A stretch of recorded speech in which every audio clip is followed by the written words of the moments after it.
It's rare Raph can get me to read an entire article, the whole thing. Usually tops 50 words, 125 if I'm being honest. Not this week.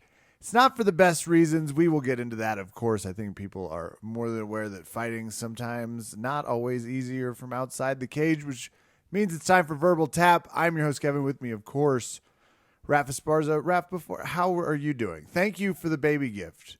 You're sent welcome. Some lovely headphones knowing how loud I am, presumably, for the baby. That was very sweet of you. Thank you. I want the baby to understand that we do this and he should not hear what we ever talk about.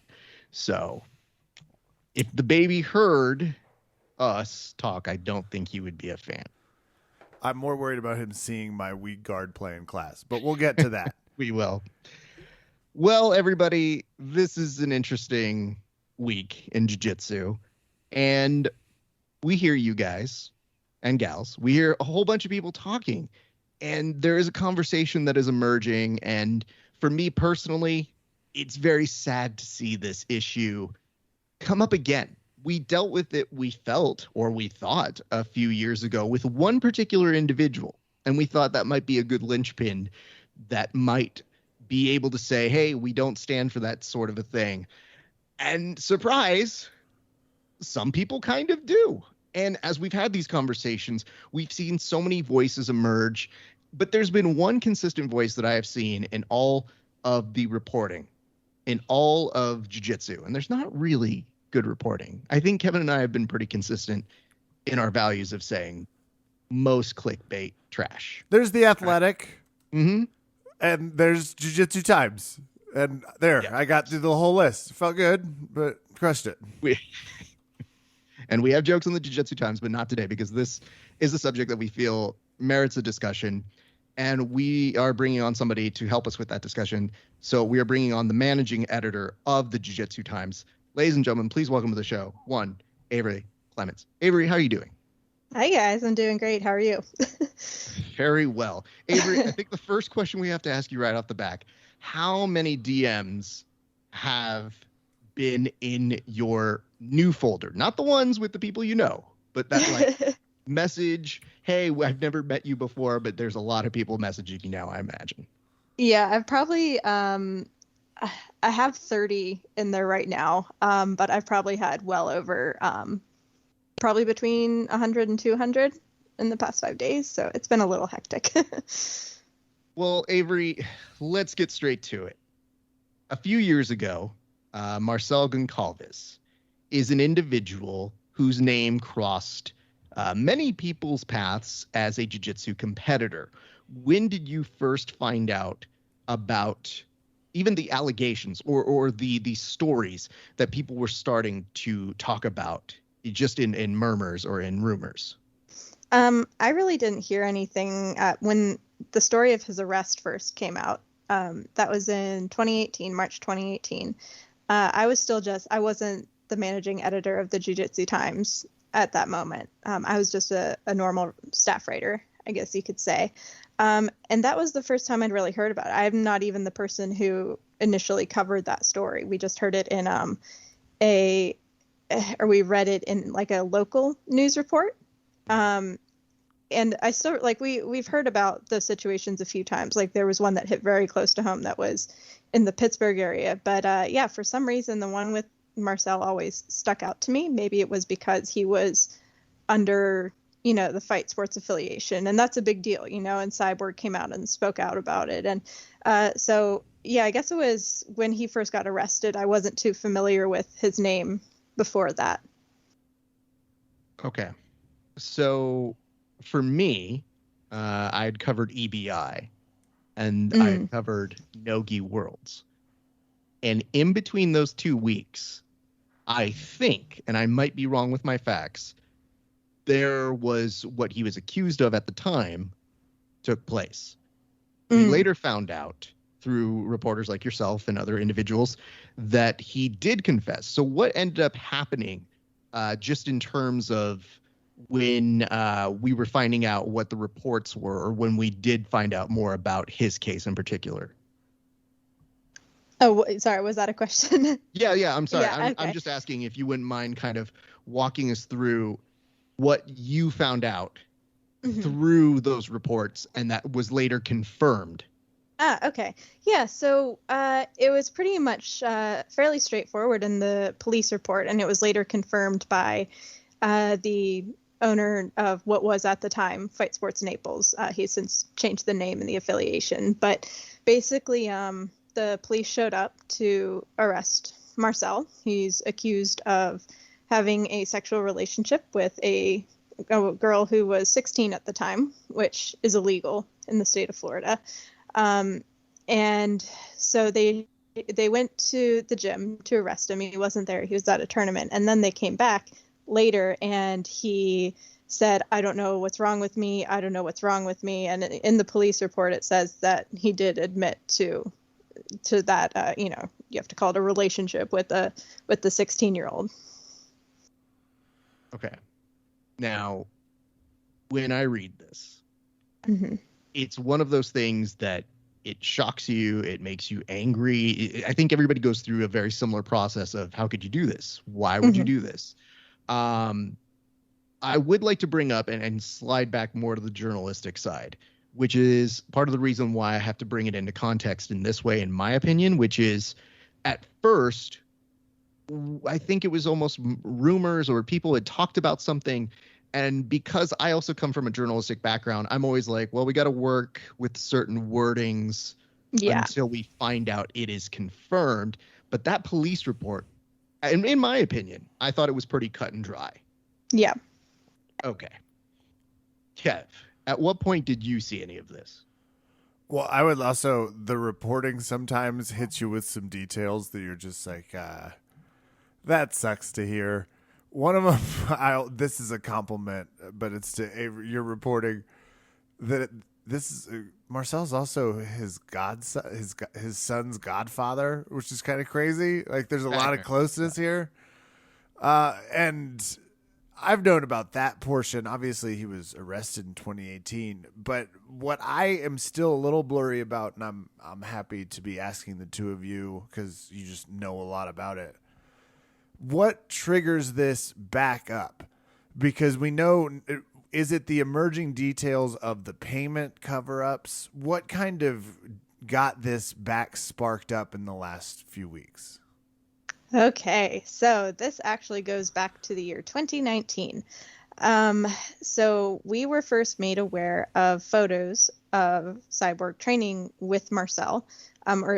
He was with them in a group setting. I shouldn't say he was training with them. He was with them in a group setting.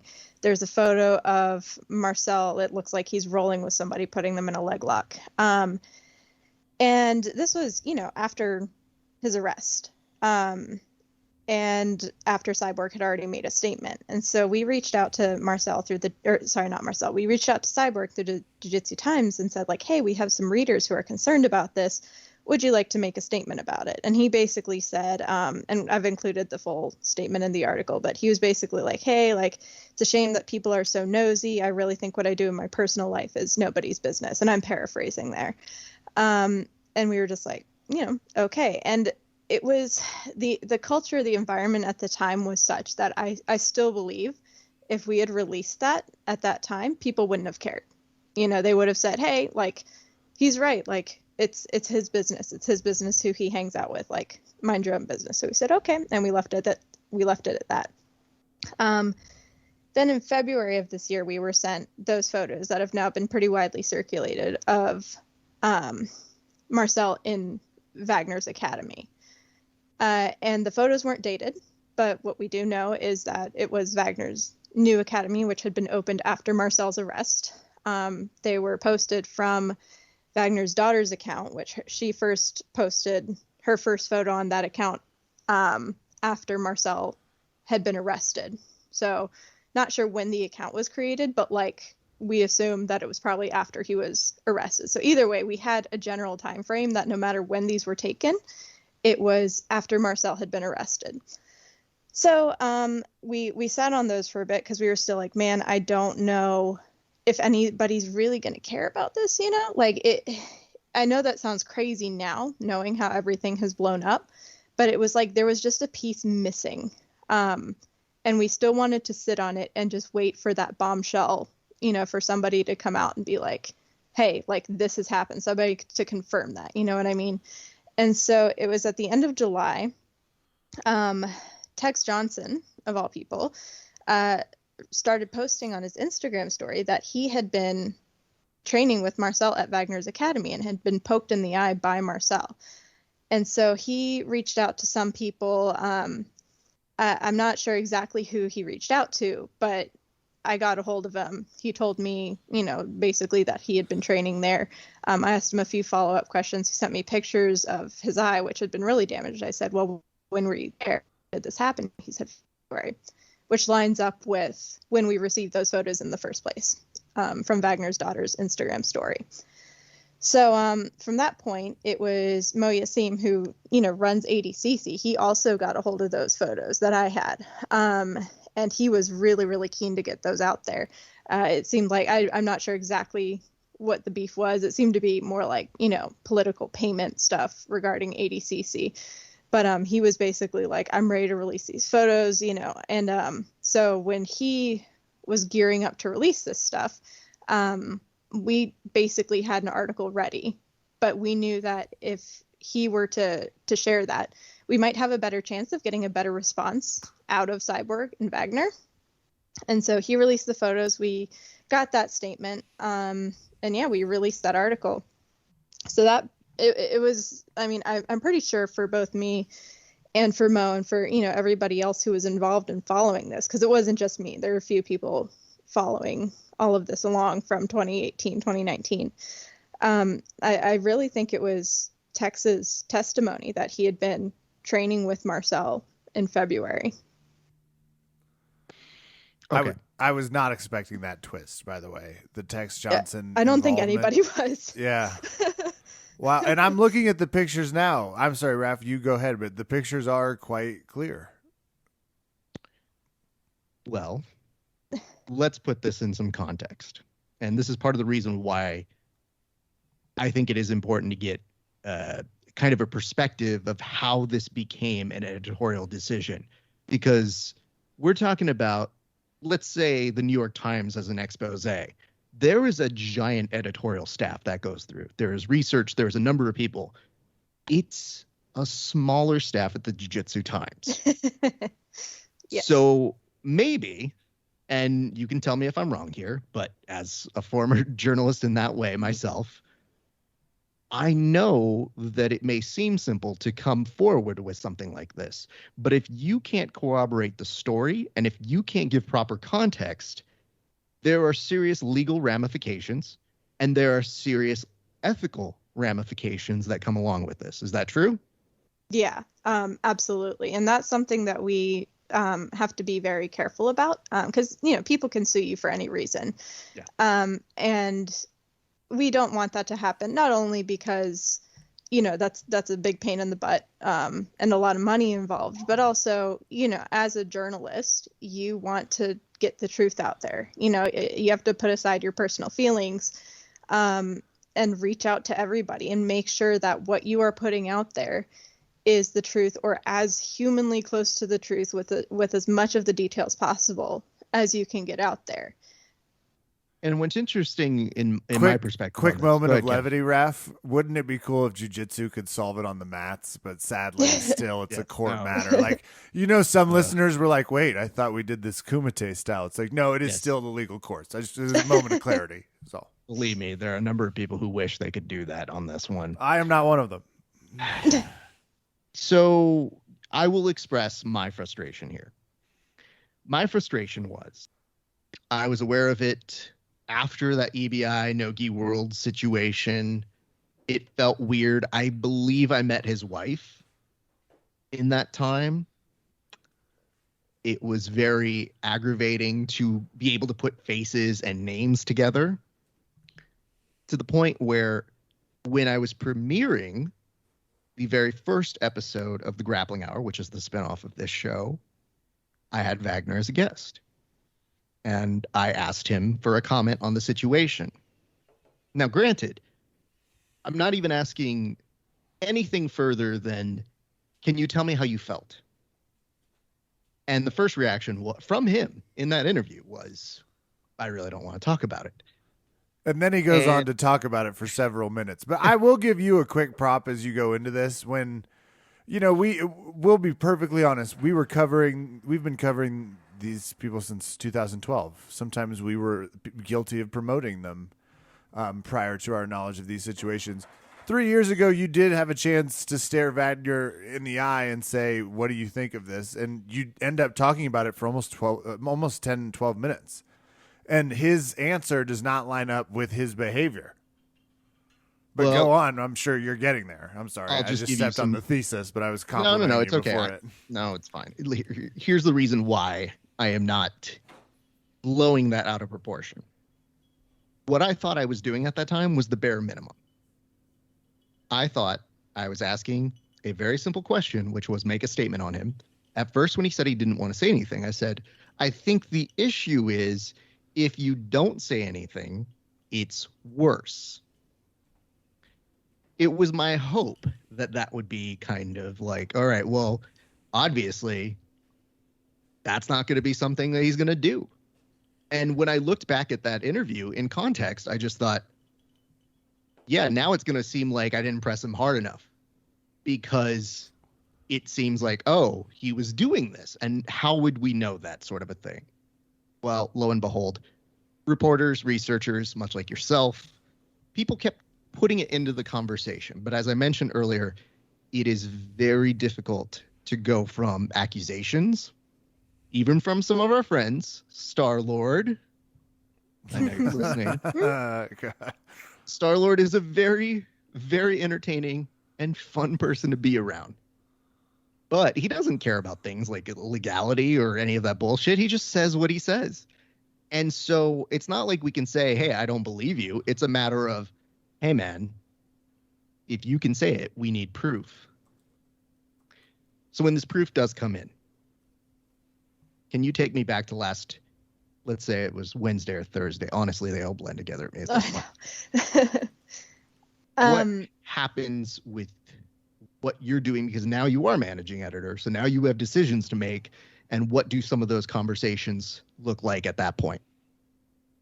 I mean, we'd been talking with, because I'm managing editor. Like Kit trusts my decisions, but he is ultimately the owner of the website. Right. And so it's not just me that has to make that choice. It is also him. And so he and I had a lot of conversations. And one thing that I really, really do appreciate about Kit is that he tends to stand with me on these issues. He is eager, I shouldn't say eager, but he's willing to say when, he may not know enough about something to comment on it, or, if he thinks like, hey, Avery, like, I think you know more about this than I do, he's willing to let me run with it. And so this is a very delicate issue because a few years ago, there was another similar situation. It wasn't the same, but basically I was trying to get out a victim story about, she said she'd been sexually assaulted by this person. And so I tried a different person again, but I tried to get the story out there, and I messed up like one sentence out of this whole multiple article saga. And their lawyer contacted me and said, hey, you have to take this down or we're going to sue you. And I contacted a lawyer and they were like, look, they have grounds to do that. Like, you messed this up. And that was devastating. Not only for, it's, I guess it's a bit embarrassing. It's sad, like to have to take all that work down, but also you feel like you've let, the victims, the alleged victims down as well. And so I really did not want that to happen here. So we were very careful, in terms of finding information. We found the court dockets.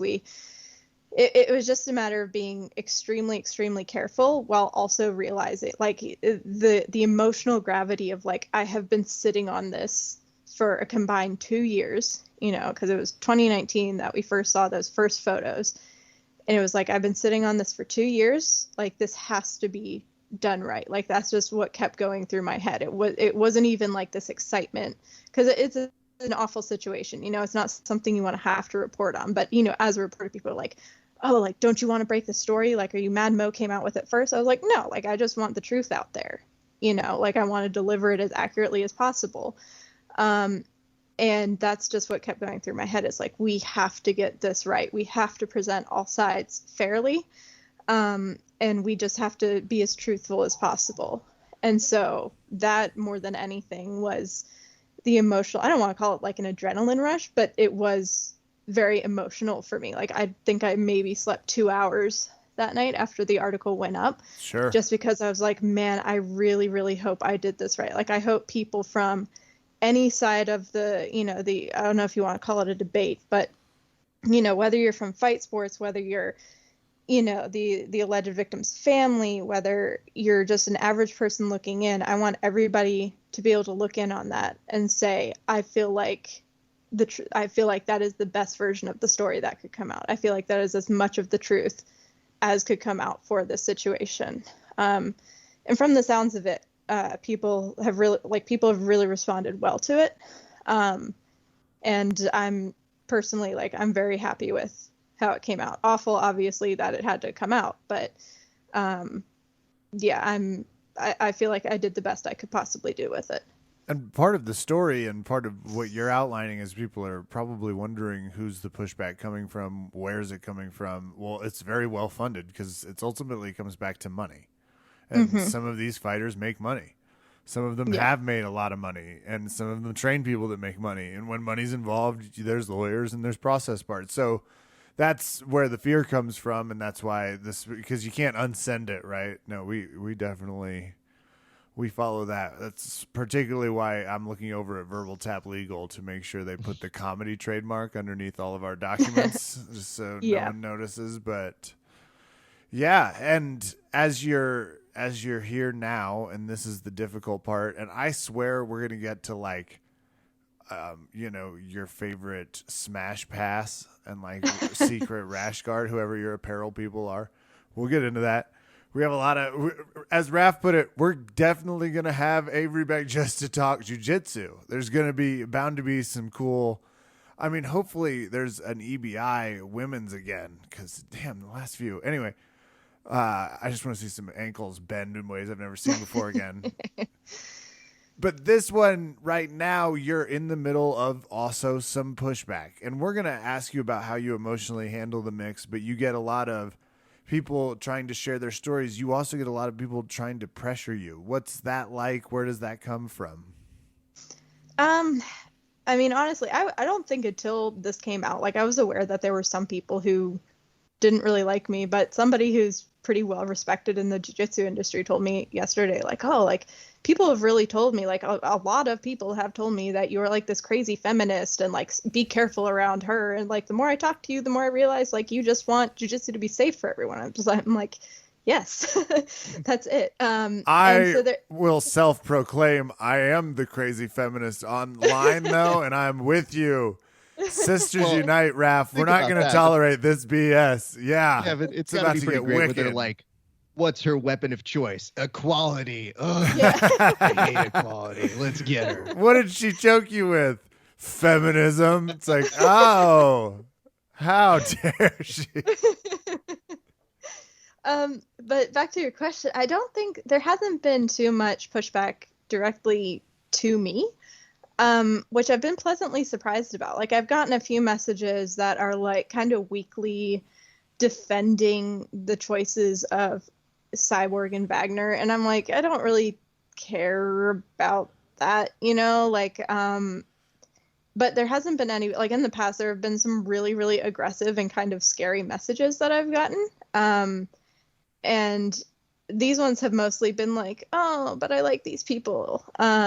And I'm that's okay. Everyone's free to have their own opinion. I'm free to disagree with them, obviously. But this has been overwhelmingly positive, and the gratitude that's come forward, I'm overwhelmed by it. And I'm this isn't about me. Focus your attention elsewhere. There are victims who need the support. And I know those people are giving those victims their support. But I think if anything, a lot of the emotional stuff that's come out of it is the sheer number of people who are messaging me saying, hey, I saw this, I also have this story. And I've gotten well over, at this point, it's probably over 24 stories in my inbox where people are like, can you please bring this to the light? Please, please, please. And I'm just like, man, like I'm covering the fight sports stuff. I'm covering a couple other things as well. And like, I'm just one person. Like, that's just what keeps going through my mind is like, I am one person. And it's making me realize we really need more people in jiu-jitsu, in jiu-jitsu reporting to cover these things. Cause we don't have that, we don't, I mean,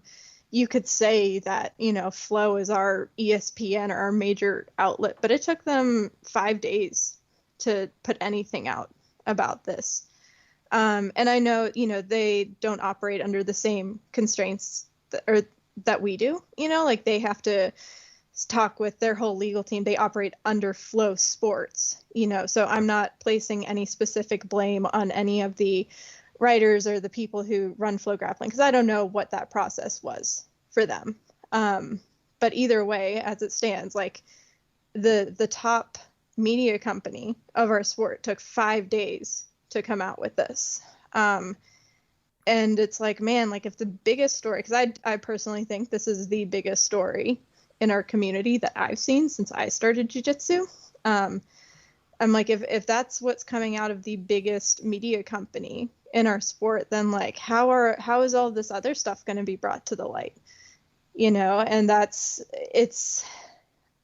want to say it's a little alarming, like how easy it is for this stuff to get swept under the rug, and how, I've been talking about this stuff for years. Plenty of women have been talking about this stuff for years. Plenty of men too, like I know, Star-Lord is a bit, he's a bit more eccentric maybe than I am in how he expresses these things, but he's been very vocal over the years. There have been a lot of people who've been very vocal over the years, and it has never caught fire like this. And I keep saying, like, I've been talking to Mo, and I'm like, I just can't get over how, like, it literally, all it took was one person with power to say something, and it took off.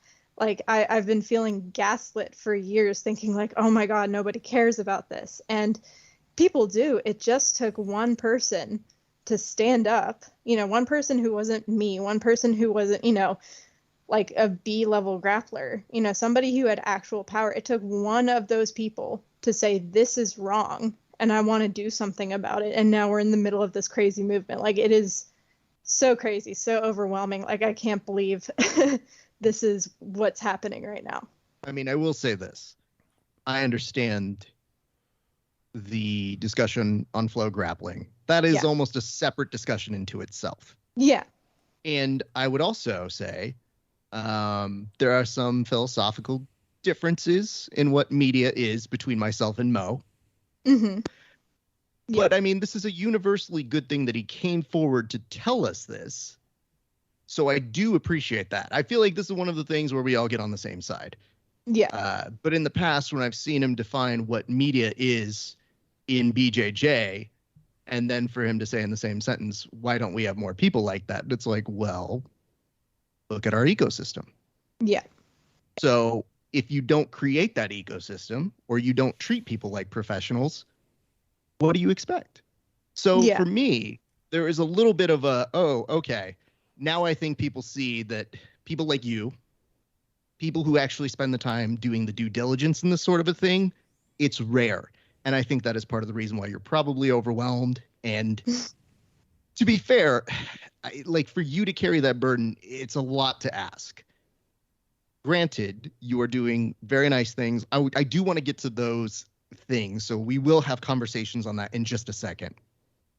I do want to maybe get a perspective on, obviously Mo comes forward with this, a conversation ignites, but it seems the main part of the conversation has shifted toward, oh, I can't believe he did this, to, oh, what about Wagner? What about Cyborg? In a way, when they say now that there's not going to be, or there is going to be a zero tolerance policy now, you're like, well, does that mean you had a tolerance policy before? It's very confusing. It seemed like most people, and I would say in the jiu-jitsu community, wanted them to just release statements to say what happened on their side. Not even to say, I agree what he did was bad. I think we got that part. was he training with you? If so, for how long? And I still don't believe that we got a full answer. But the one that seemed to really stick out to me was when, in Wagner's statement, he said, I haven't seen him in several months. Mm-hmm. That one sentence to me said, well, several months sounds like 3, 4. Mm-hmm. And I think that was the part that people need to make their own decisions. And obviously, he is given the narrative that he is saying he felt like he was doing something for somebody who is a sinner. There is a religious context to this. Oh, my God. Cyborg obviously coming forward and then telling his side. And I think the weirdest thing that stuck out on his was a $35,000 thing. I don't even know you can call it a ransom or whatever it is. Yeah. Yeah. What was that? Because that to me was confusing. And I'm not sure if people don't know what it is, if you wouldn't mind contextualizing what that is. Yeah. So basically, and Cyborg and Keith Rummel, who owned the Fight Sports Gym, it was a Fight Sports Gym at the time when Marcel was teaching there. So they both agreed that this is what happened. The disagreement comes from whether or not that money was actually owed to Marcel. So basically, Keith Rummel, who did own that Fight Sports, is now oh my gosh, the name's escaping me right now. I'm so sorry. I don't want to give the wrong name. But it's under a different name now. But he met with Cyborg after Marcel was arrested. I'm not sure exactly how long after it was. It was recent after Marcel was arrested. And Cyborg said, hey, like, I know this has been crazy. Like, do you see a part of Fight Sports? And in Keith's mind, it was like, yeah, of course, like one person's actions don't define this organization that I've been a part of. You know, he had so much respect for Cyborg and everybody involved in Fight Sports. So he's like, of course I want to be a part of it.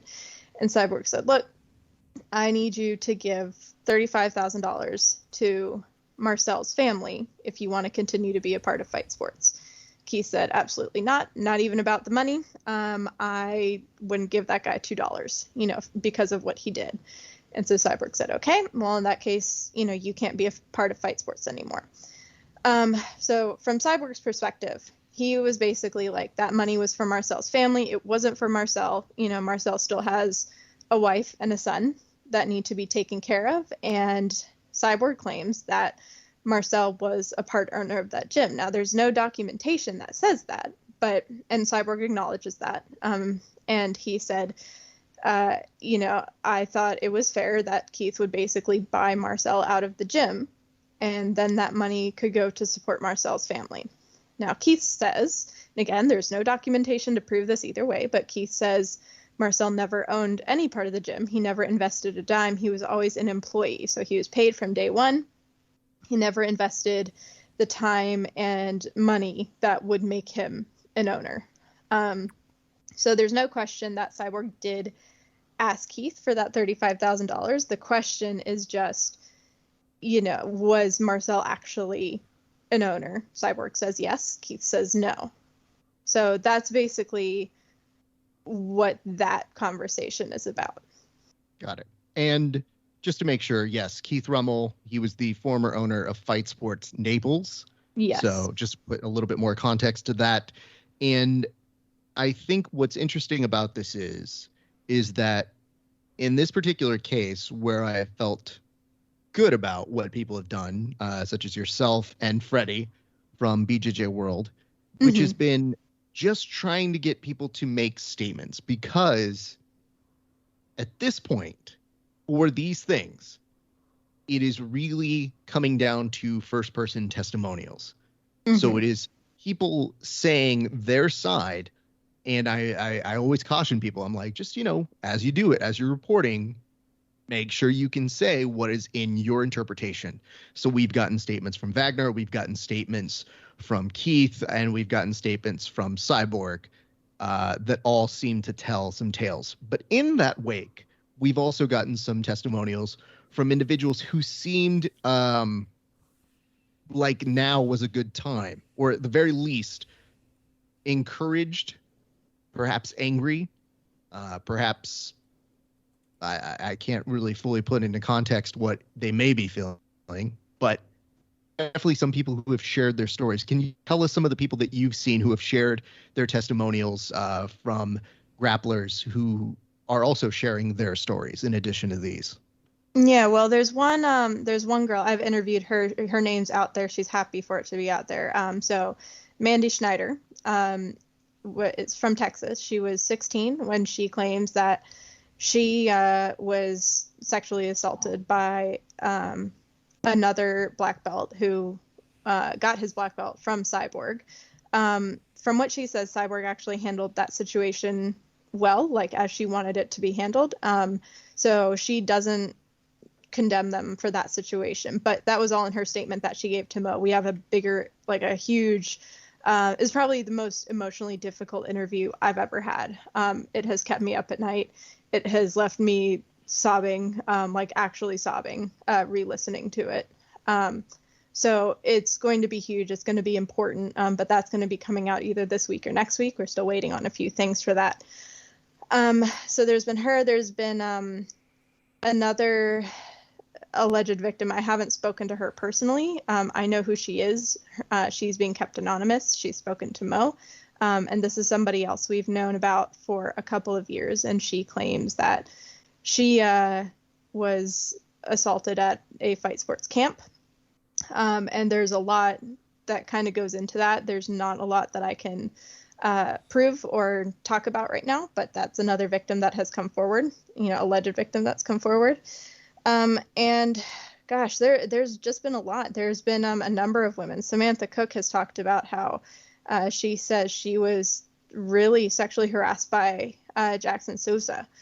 And he's released a statement saying that there's some safeguarding investigation that he will cooperate with, and a bunch of other women have shared their stories about that as well. So there's going to be a story about that coming out as well.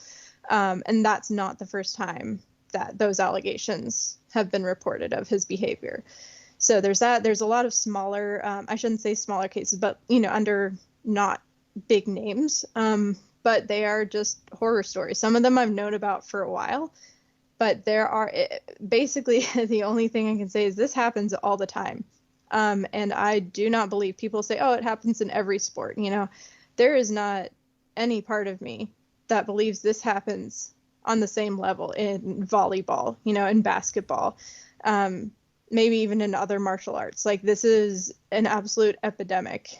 And I think even with everything going on now, even with what people are seeing, I still think a lot of people do not understand the full extent of it. I'm sure I don't either. I'm sure there are so many stories that I have not heard of, and smaller instances, that I've even experienced where it's not assault. It's not this dangerous form of harassment, objectively dangerous form of harassment, but just like little comments here and there, or, environments within gyms that women don't even know are unhealthy. It's just everywhere. Like, that's just what keeps going through my mind. And there are so many stories. If you've been training a while and you've trained at a lot of different gyms, which I know at least Raph and I have, I assume you have as well, Avery, just based off of the career. You know it when you see it and feel it, and we've been a part of gyms. I absolutely know I have, where the culture was problematically masculine. There were problems with it, and it deterred women at certain affiliate gyms of ones I was associated with. And it's something that I was less cognizant of 12 years ago, but we're all much more cognizant of now, which leads me to my question, because, and I'll give props to my professor over at Onyx. It's in the air. You all have started a conversation. He started the class by making everyone aware. The only way for something to be addressed is to talk about it, make someone aware, make him aware, make Coach Jesse, gave some options. And I thought it was good that he was just starting the conversation with, do not handle this alone. Like, tell somebody, and it was, you can't do something about it until you address it, even if it's a tough conversation. How do we support people? How do you support people that come forward, and how do we be allies? Like, what's your response? Because it's a difficult situation. Yeah. I think first and foremost, regardless of what evidence they bring forward, I'm not saying you have to immediately kick somebody out of the gym, but at least validate the emotions of the person who's going through this. So if somebody comes to you and they are visibly shaken or visibly upset, visibly nervous, and they say, hey, this happened to me, within your gym, the last thing, like I've had it before where people are like, oh, are you sure? Like, are you sure that's what you experienced? Like, because I mean, especially, with jiu-jitsu, it is very close contact. And so, like you get the accidental butt grab or boob grab, nut grab, whatever. And most of the time you can just shrug it off. Like, it's accidental. And it happens so much, I feel, that when it is deliberate, you can tell, and so there have been a couple times where, and it thankfully has only been a couple, but the first time that it happened to me and I could tell that it was deliberate, it was brushed off.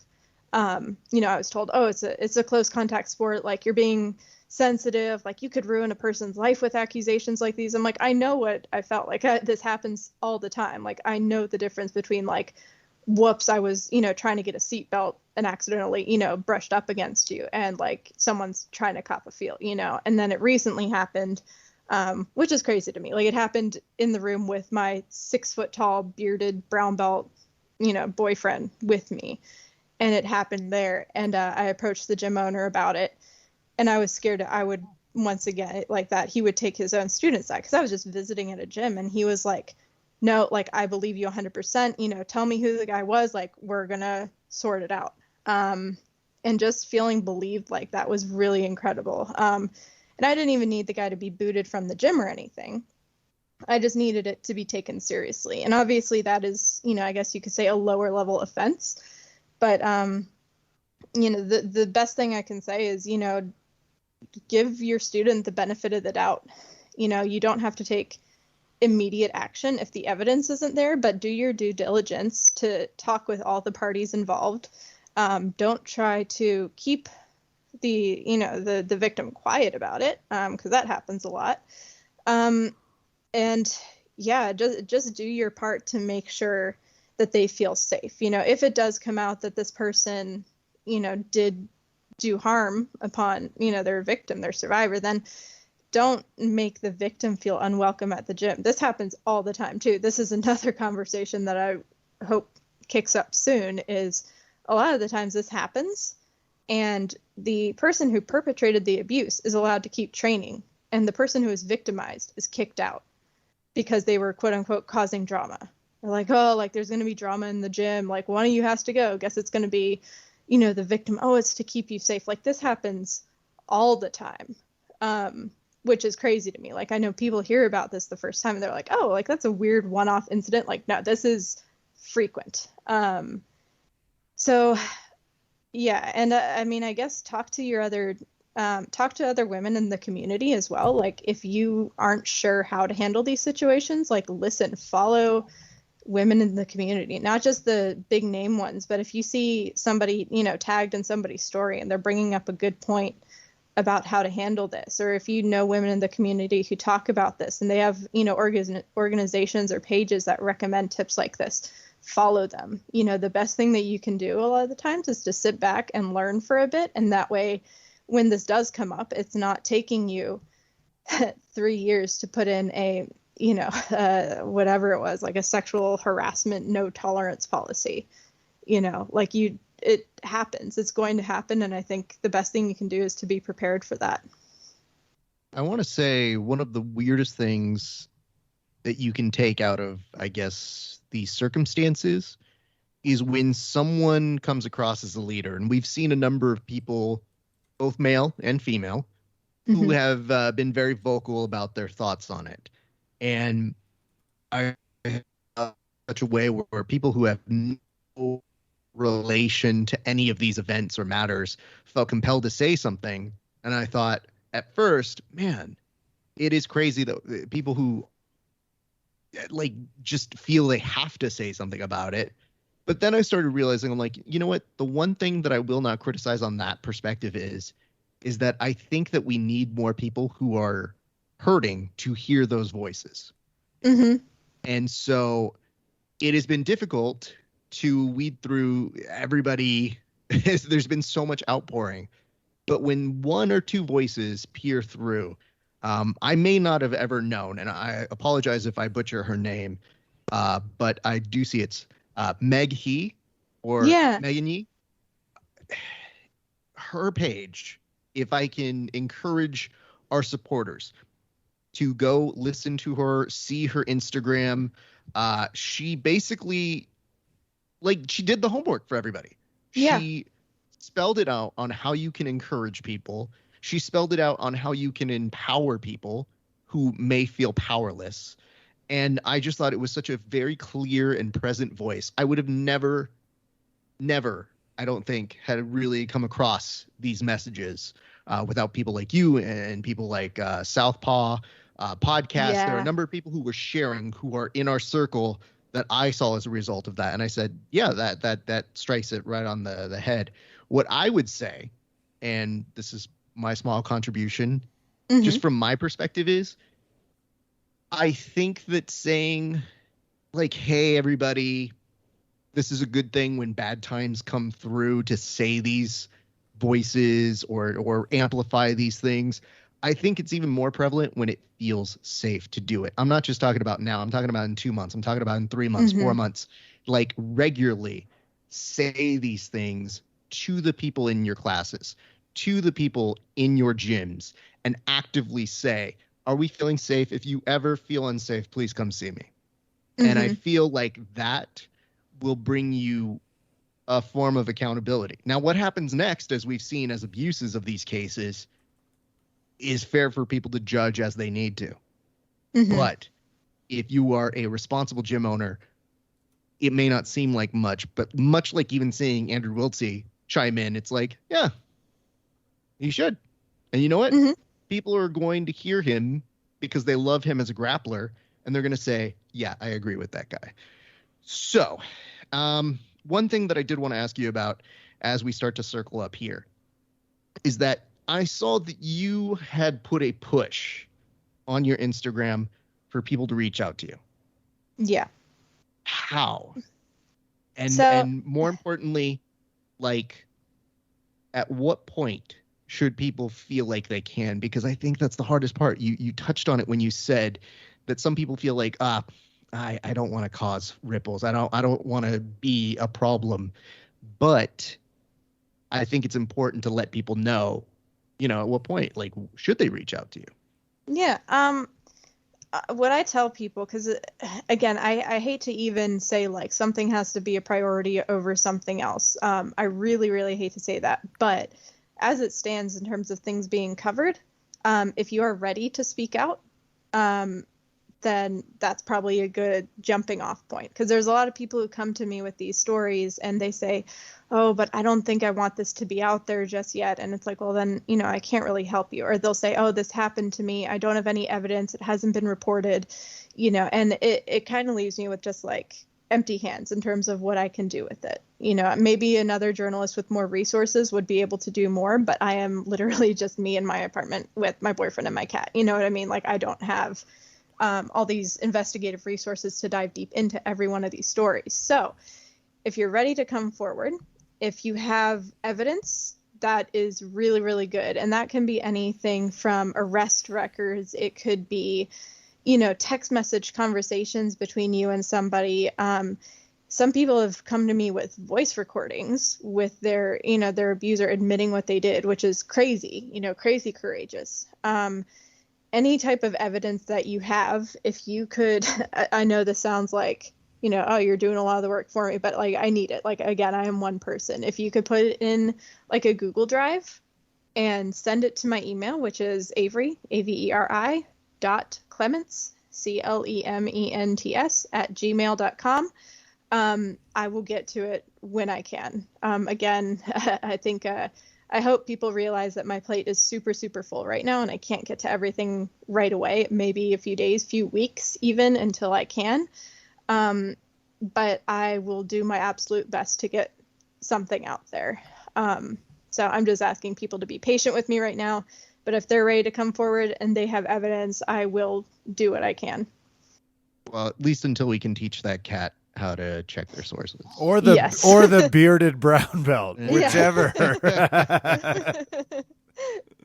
Averi, I understand how difficult this job is, You mentioned something off air, which I do appreciate, but it is true when you see other people out there and you know how difficult it is to cooperate things, how tactical you have to be in terms of how you write a sentence when it matters deeply to that person.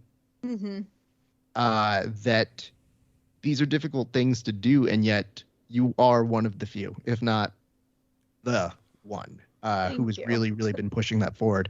And I think part of the reason why we wanted to talk about the pushback in particular with you is I have seen some of the messages that people have sent you over the years.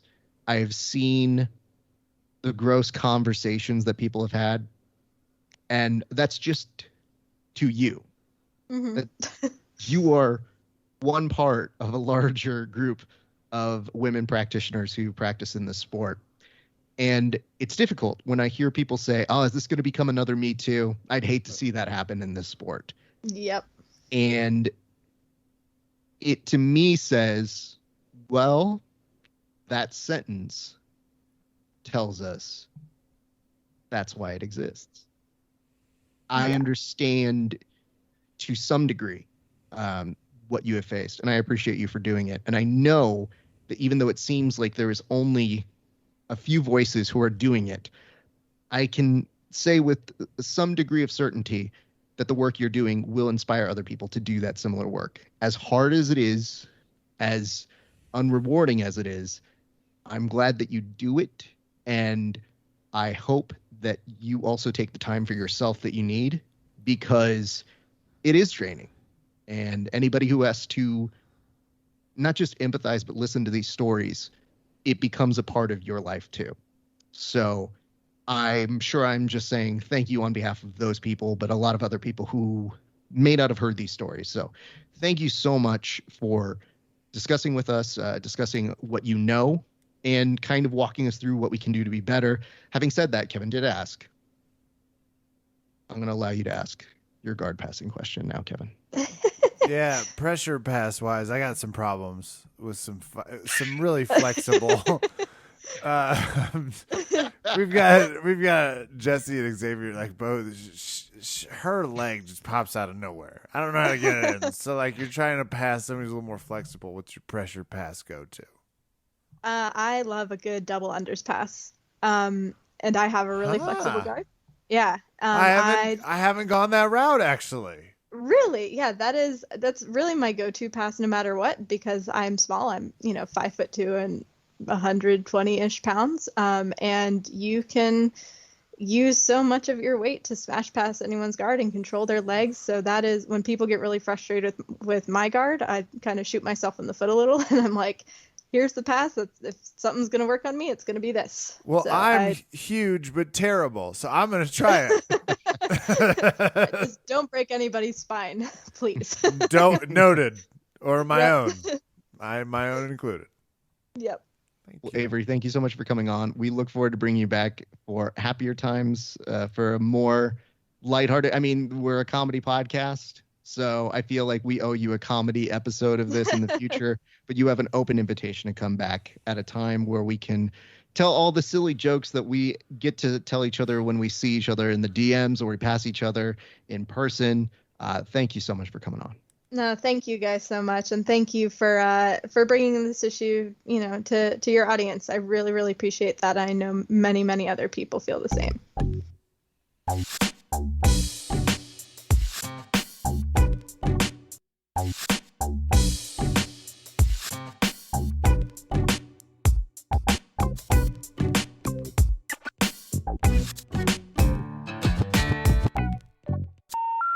The number you have dialed has been changed. The new number is... Please note, the new number is...